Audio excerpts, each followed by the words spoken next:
आज कमेटी तुम्हारी सजा तय करेगी, पहले इस बारे में सोच लो तो बेहतर होगा। ज़ैनब साहिबा।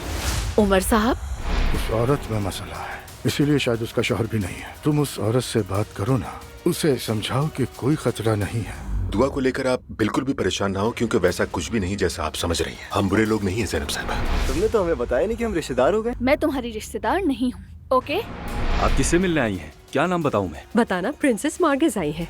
खाला जान, मेरी प्रिंसेस को दुखी मत करो। अगर शादी कर भी ली है तो क्या हो गया है इसमें? मॉम अजलान के घर वालों को पसंद नहीं करती, उसकी अम्मी और बहन पर्दा करती। दुआ तो मोहब्बत में बिल्कुल अंधी हो गई है, कुछ भी नजर नहीं आ रहा उसे।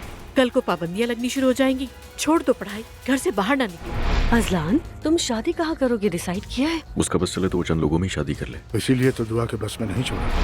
हमारी शान के मुताबिक शादी होगी। अपनी बीवी को भी कह देना, ऐसे वैसे कोई ख्वाब न देखे।